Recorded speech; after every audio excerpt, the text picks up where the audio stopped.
Welcome, everyone, to the Energy Suite podcast. Glad to have you with us, especially our international friends that are listening all over the globe.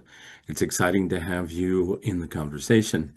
Today, I've got a cool story. It's so remarkable.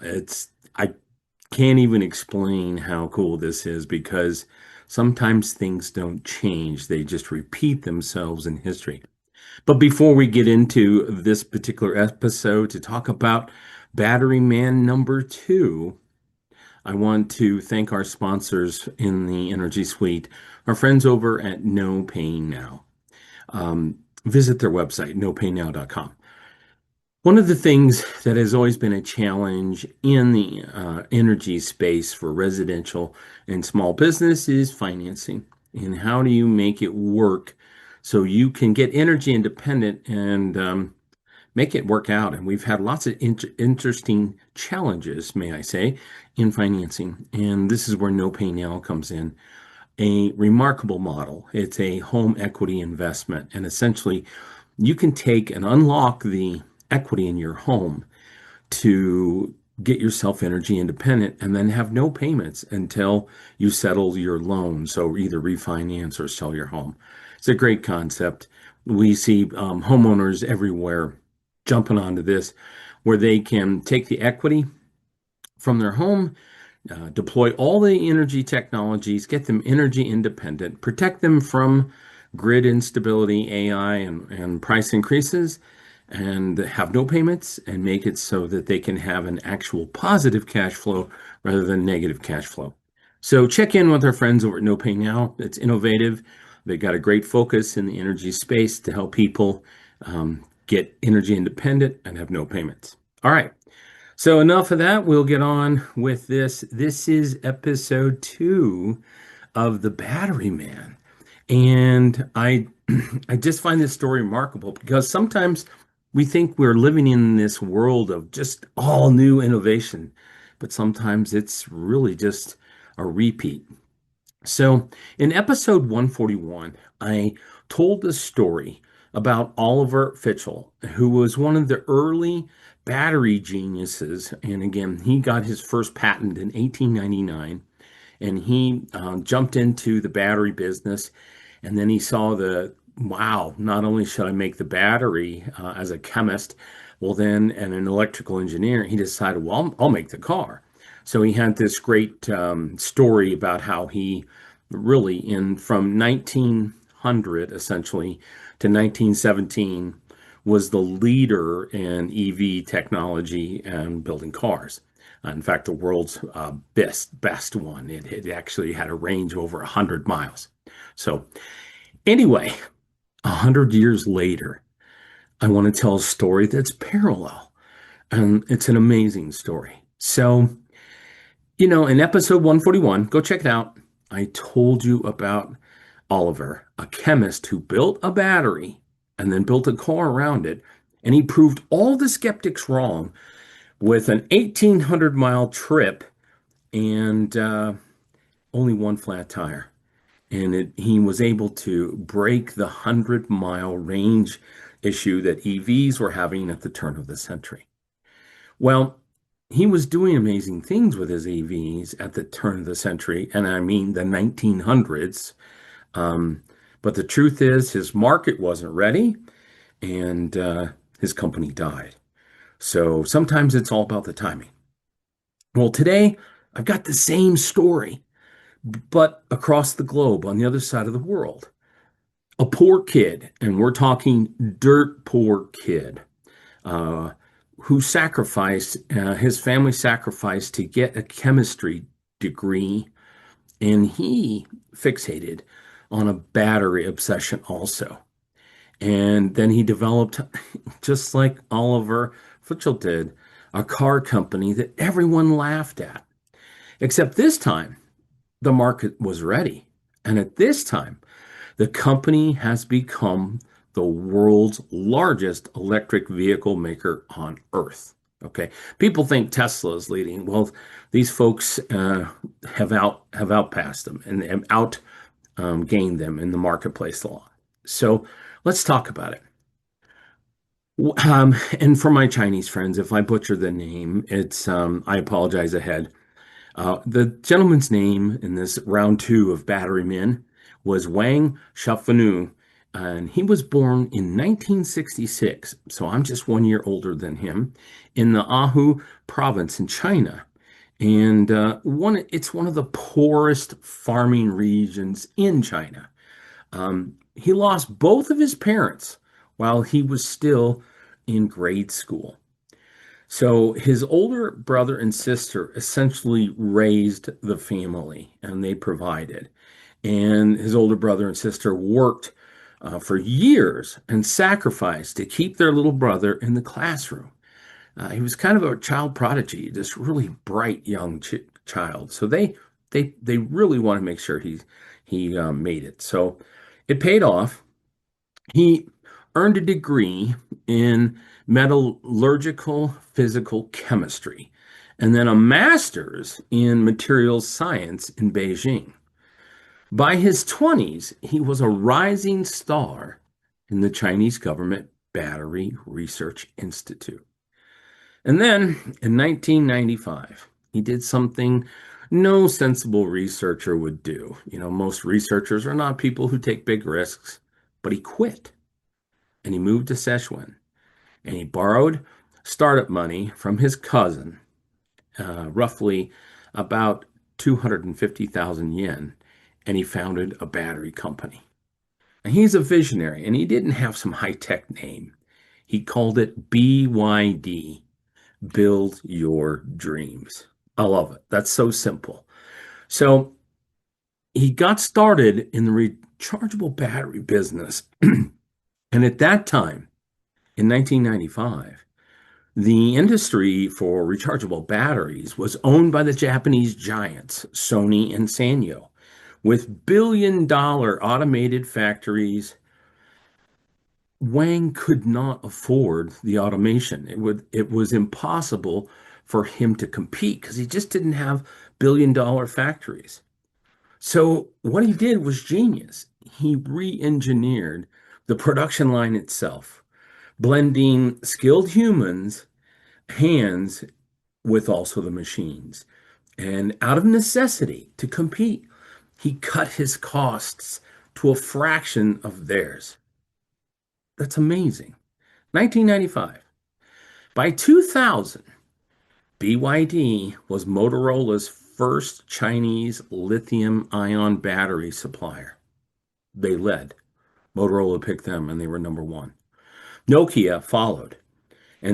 So this little orphan whose family struggled to get him through, an orphan from Anhu, was now powering the world's cell phones. Okay. Again, fixated on batteries. Well, sound familiar? Look back to 100 years before. A chemist in Colorado, Oliver Fitchell, who started making batteries better. And that was his focus. And then it looked like he needed to take on the whole machine and says, I can do that too. Now, back to Wang's story. In 2003, Wang bought a struggling automaker called, and again, I will butcher this, Quinchan, so Qinchan, Quinchan Automobile. His investors revolted. They thought he was crazy, kind of like what we've seen with when Elon Musk's investors got upset about some of the things he's done.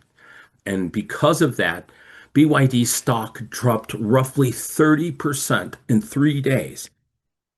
Analysts in the Chinese marketplace called it reckless. They called it silly. A battery company has no business building cars. Well, they were wrong. Wang saw it differently. He wasn't buying a car company. He was buying a platform to industrialize the electric car battery. And he accelerated its timeline by estimates of 2 to 3 years. So he went from focusing as a chemist on battery development to make it better, got to be a huge player in the cell phone battery business, and then made this hop. Well, As I mentioned, 100 years earlier, that chemist in Denver made the exact same bet. And you know the crazy thing is? The bet was never wrong. It was just the wrong century. Both of these battery men took the absolute same path. Make a battery better, then make a car. So BYD's first homegrown car, the F3, sold over 1 million units in China. It just out of nowhere sprung and became this giant. Then came the hybrids, and then pure electric EVs. So 100%. So he morphed, and that's the beauty of what he did. He morphed along the way. And so he became the leader. Now, people paid attention.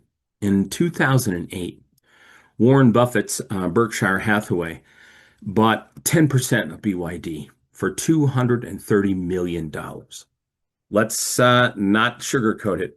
Warren Buffett didn't become a billionaire by being silly and making crazy decisions. So it was an amazing step in the development. So they now had all this additional cash. Charlie Munger described Wang as a combination of Thomas Edison and Jack Welch, a man who solves problems like an inventor and executes like an operator. Well, in 2020, BYD unveiled the Blade battery, a lithium ion phosphate design that reset the industry standard for safety.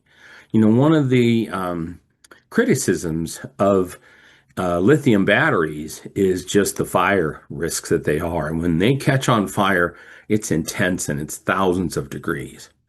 So in 2022, because of this battery, again, a battery man, BYD passed Tesla to become the world's largest EV maker.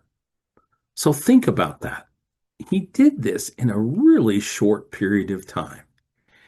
He essentially brought his battery to the marketplace right around 2000. And in shortly 22 years, which might seem like a long time, but in industrial application, that's hardly anything. He now was the leader in the world. Okay. Today, the numbers are staggering. More than 4.6 million vehicles have been sold in a single year. Over 900,000 employees, roughly 100,000 of them in research and development. You know, smart tech companies, and this is what he really is at BYD. They figure out ways to put themselves out of business.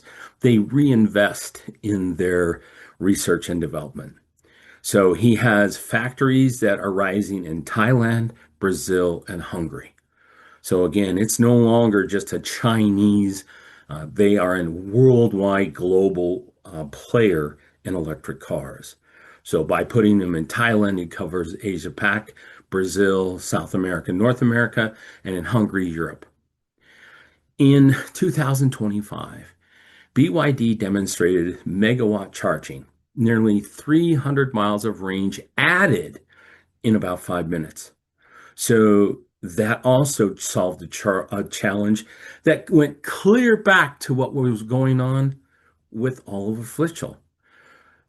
Roughly in 5 minutes, it would recharge the battery, which is about the same amount of time it is to fill a tank. You know, you see testimonials all the time on social media where people are complaining about, oh, well, I had to stop for a half hour to recharge my car. 5 minutes. So range anxiety, critics will say kills the electric car, but it has expired this concern. 5 minutes to recharge a battery. So step back and look at this pattern. Oliver Fitchell, a chemist, battery first, then car, built everything in-house and proved the doubters wrong in a public fashion. Wang, a chemist, the same.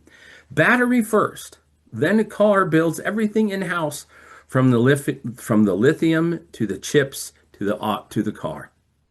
Proved the doubters wrong in a public way. So Same blueprint, same path, identical conviction.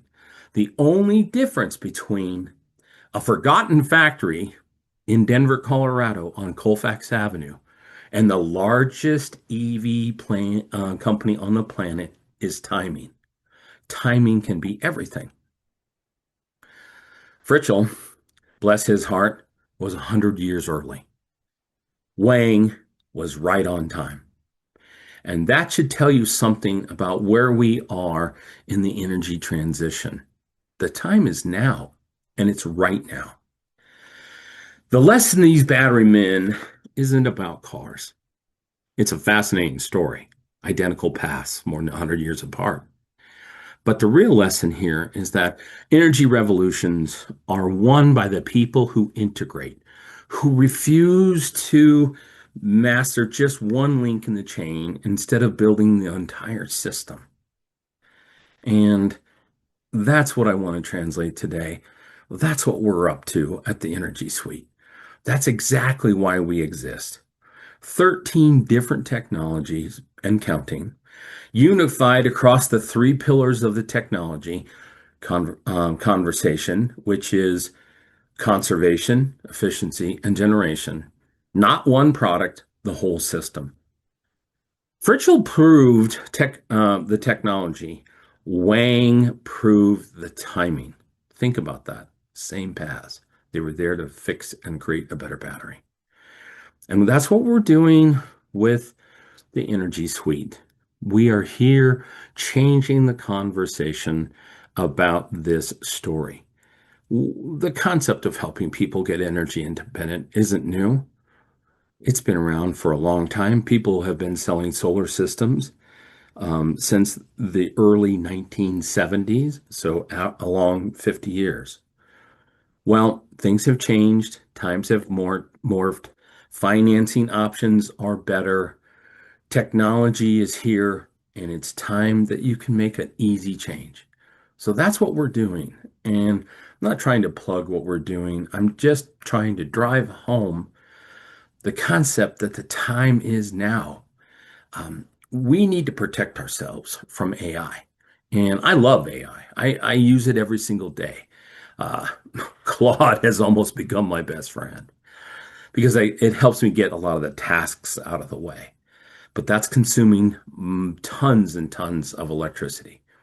Every time I ask Claude to do a task, I'm consuming more electricity than a standard size refrigerator, residential refrigerator, more electricity than that refrigerator consumes an entire day. So all the electricity that has been designed for capacity for you is now being consumed by AI. So the time is now. Take advantage of these 13 different technologies in this stack. Create a situation where your home is now energy independent, and we can even show you how to take a negative cash flow into a positive cash flow and have an income. Think about that. So, patterns, studying history, it's important. The process wasn't wrong. The path wasn't wrong. It was the timing. So join us. Stop by theenergysuite.com. You'll learn a lot about what we're doing for residential and commercial, and you have the opportunity to look at all of the technologies and the things we're doing. So I want to thank you for listening in today, wherever you are around the globe. We also want to thank our primary sponsor, No Pay Now, and we thank you for the opportunity to help teach you the path, because the path's always been there. It's the timing and with the additional technologies. So I will end what I say all the time. Thanks. And until next time, make it a great day.